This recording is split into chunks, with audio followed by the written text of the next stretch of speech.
Minecraft time, come on my new friends, we're going to very distant land. Shake the fog with COVID the human, the fun will never end, cause it's Minecraft time. Hey guys, so in this video I'm going to start the framework for my mega base and make a little bit of progress on it.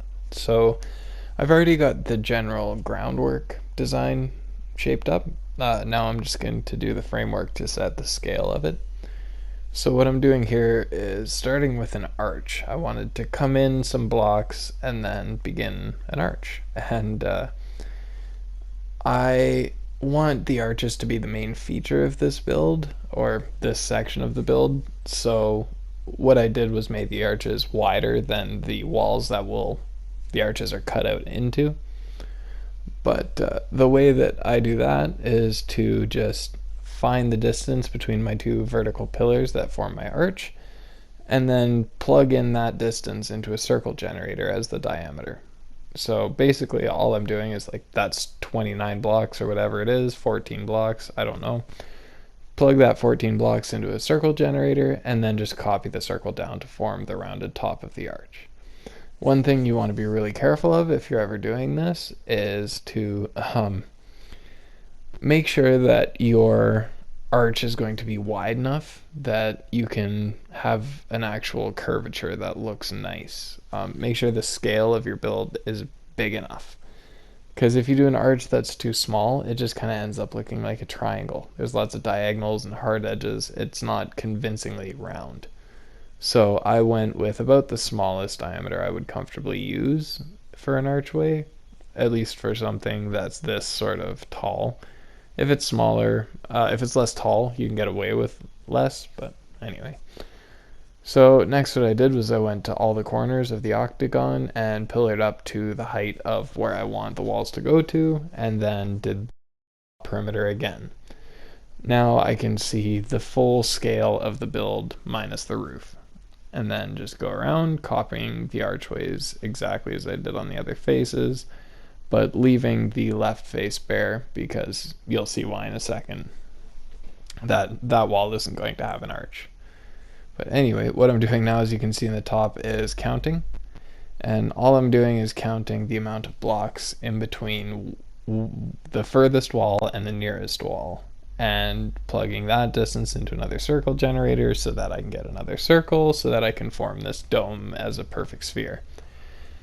The problem is I did this and I was happy with it when I was doing it. I thought it looked really nice, but looking back at it, it doesn't fit.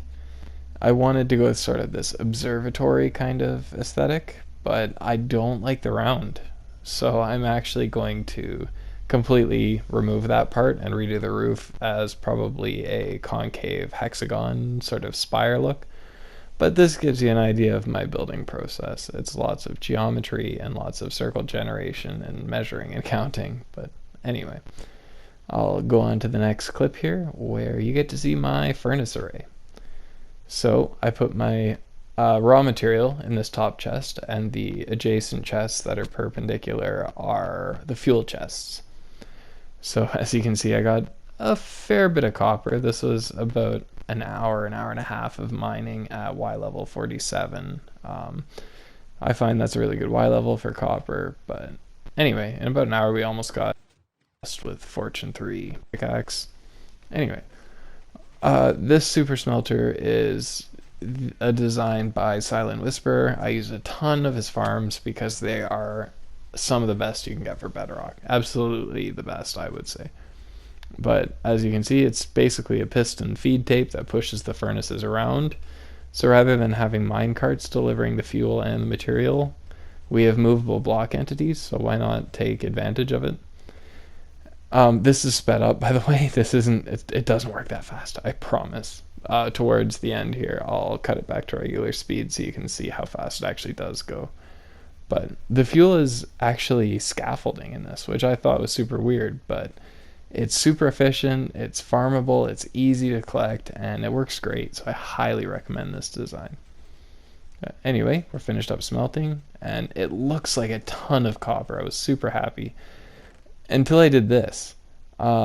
let's form it into some copper blocks here.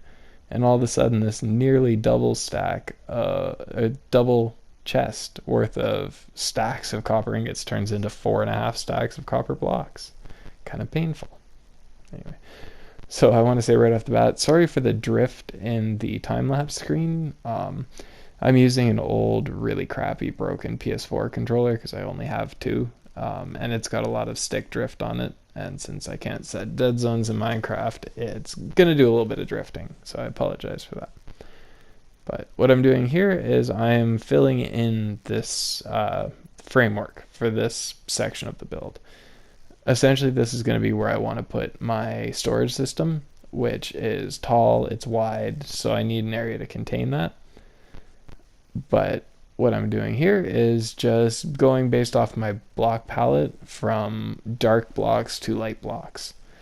So it'll be cyan concrete on the bottom, then warped fungus for the next tier, and then it'll be prismarine blocks, and then the roof will be prismarine bricks. So what I did was I basically just picked a color palette that I really like, blocks that complemented each other, and you'll get to see some highlight colors later on, but for now it's mostly just going to be this nice cyan, teal, whatever color you want to call it.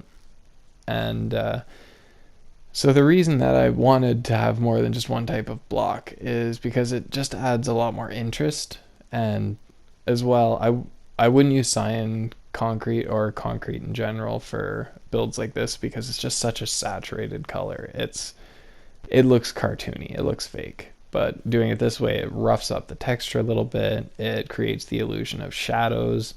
If you wanted to go really crazy, you could pick a spot in the sky as your sort of light source and base all of your build around shadowing a specific area. But I more wanted to create the effect of a weathered roof, something that's gotten a lot of sunlight and is bleached out a little bit, and also add some interest and some texture to this.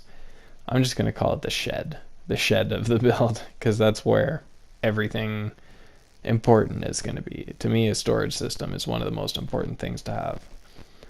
But anyway, following this curvature, I went with a more ovate sort of egg-like shape for this part of the build rather than purely spherical. And you can see that more in a few seconds when I finish this up and we go to regular speed me. So here we go. You can kind of see that ovate shape I was talking about. I wanted to do that mainly because storage systems I need to have really tall. For things like cobble or stone or deep slate, things that I want to have like 10, 20, 30 double chests stacked on top of each other for storage. But I'll back out a little bit here so you can kind of see what it would look like flying in. There are parts of it I'm not super happy with, but in general, I'm really happy with it. It's not my best work, but it's better than my average work, if that makes any sense. But you can kind of see the different textures, the different block colors, palettes a little bit less defined way. So now I'm going to add the cap to it, the back end. And this is a process. Essentially, I'm matching up spheres or half circles into this oval shape. So anytime the oval shape steps inwards, it's going to cut my diameter by 2 blocks, which means I need to generate a new circle so that it can keep the nice spherical tapered effect going. So every time I finish a layer and I have to step inwards a little bit, you're going to see me stop, go to my circle generator, plug in the numbers, generate a circle, and then follow it so that I can maintain the shape that I want. And again, I'm keeping the exact same block palette and trying to, at similar Y levels, switch to the correct colors so that it looks continuous and not like it's a second, like, not have it not look like it was built secondarily. Anyway, so yeah, lots of generating circles, lots of counting, lots of carefully placing blocks, going back in, destroying some, replacing blocks from the previous layer so that I can continue this textured effect. But anyway, that's sort of the egg shape, and I will go back to regular speed as soon as I finish capping this off, and you can get a better look at it. as well in motion and from different distances as I fly around. But most of my building is all geometrical because that's where I excel, and I really love the numbers and the math behind it. But anyway, just finishing the final cap off here, and let's take a little look. So there you can really see the egg shape. That works really well from that view, which I love. And you can see in this shot why I don't like the roof. It's the roof of the main section of the build, the live-in part. It's tall, it's ungainly, and I like the aesthetic, but I think I would have to go for another oval shape, which I don't love working in. But anyway, I'll knock that off and we'll do something different next time. But I figured it would be nice to end this video chilling in my little bat cave, so you'll get to see the geode that I created, which I'm pretty happy with too. But one last fly around so you can get one last good look. I'm sure you'll see a lot more of this as I continue to progress on the build. This isn't by any means going to be the only part of the mega base. I have plans for tons of sort of supporting things, different ideas and motifs, as well as lots more terraining and landscaping around to make things pretty. But this is my custom geode. I love it. I've never built a custom geode before, but it's super cool.